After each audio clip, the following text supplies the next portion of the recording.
بسم الله الرحمن الرحيم.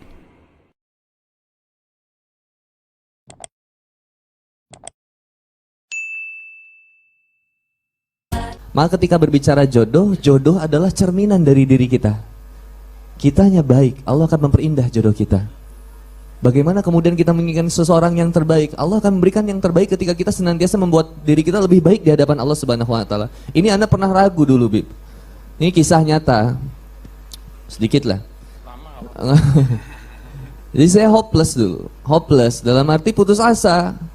Karena saya ngerasa hidup saya ini udah rusak, kacau. Gak layak buat ngedapetin wanita solehah yang orang-orang juga impikan. Orang-orang yang udah hijrah tuh impikan. Saya hopeless yang akhirnya ya gimana ya, saya ngelihat cewek hijab tuh udah jadi kayak udah gak pantas lah saya dapetin yang begitu gitu. Yang cantik di hijab, solehah kayaknya udah gak banget gitu. Gak bisa saya dapetin yang begitu. Karena ingat saya sadar diri saya orangnya buruk gitu. Tapi subhanallah, justru Allah pertemukan saya dengan seorang yang luar biasa. Teh Rini ini adalah teman SMP saya. Ketemu gede.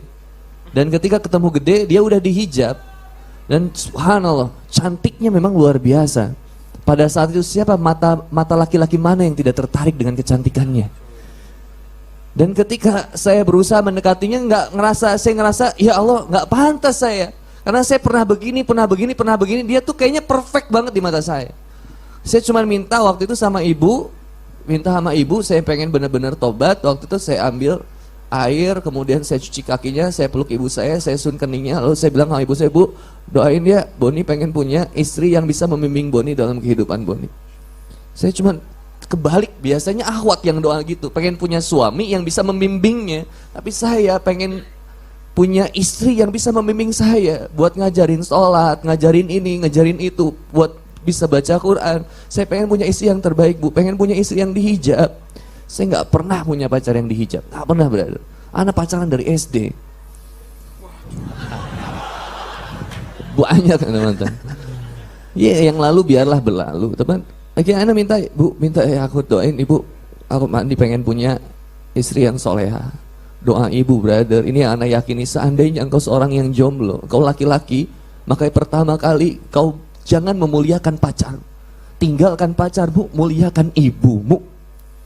Anak berusaha memuliakan ibu, menghapus setiap air mata ibu, anak peluk ibu setiap waktu, setiap mau berangkat anak ciumin, minta doa, Bu, doainnya. Sampai akhirnya anak berlatih sholat, jaga sholat. Anak tahu, anak ngerasa rusak, buruk. Tapi qadarullah, Allah persatukan kemudian dengan dia. Ketika sudah bersatu, singkat cerita kami menikah. Ketika kami menikah, satu pertanyaan yang saya ucapkan kepada istri saya, Mam, kan manggilnya papa sama mamam ya.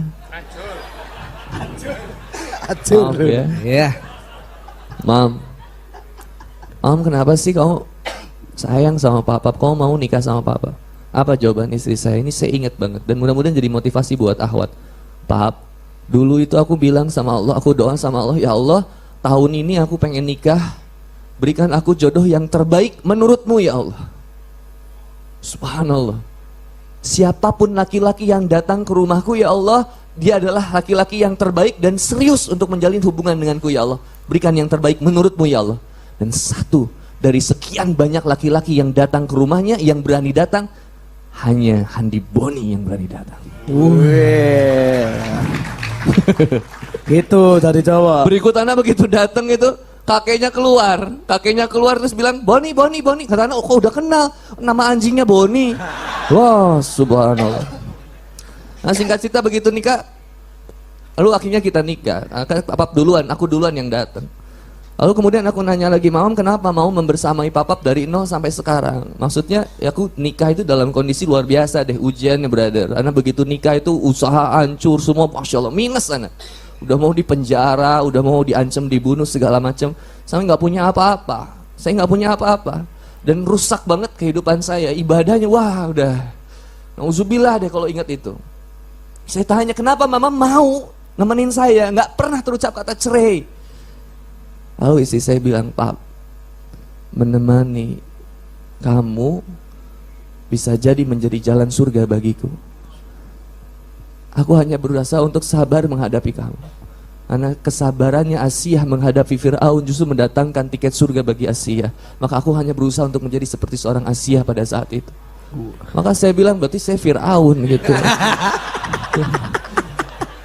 Ya itulah proses. Jadi gimana cara mendapatkan istri yang soleha? Solehkan diri kita. Gimana cara dapetin laki-laki yang soleh? Solehahkan diri kita. Yang kalau lihat cermin tuh gitu, pantasnya saya punya suami gimana ya? Jangan kemudian menilai saya pengen suami kayak Habib Ani, saya pengen punya suami kayak Kang Handi Boni. Enggak, kau bisa jadi mendapatkan laki-laki yang lebih baik dari kami. Susah, Ustaz. Susah. Oh, iya. Masya Allah. Iya. Ya ini brother and sister feel lah gitu ya, dengan cara yang terbaik. Nah, yang berikutnya menjemput jodoh dengan cara yang terbaik. Kalau caranya salah, pasti kemudian akhirnya mendatangkan masalah. Lewat pacaran, berapa banyak akhwat yang nggak yakin buat nikah itu bilang, kayaknya nggak mungkin nikah dengan cara Islam tuh kayaknya ribet banget. Susah kayaknya, masa cuman ketemuan sehari 2 hari bisa langsung nikah. Lah saya aja yang pacaran 7 tahun gak nikah-nikah. Karena caranya salah dan bermasalah. Maka Islam itu sudah menjadi solusi bagi kehidupan kita. Maka dengan cara yang terbaik untuk menjemput jodoh yang terbaik insya Allah. Mungkin itu dulu dari Kang Bun.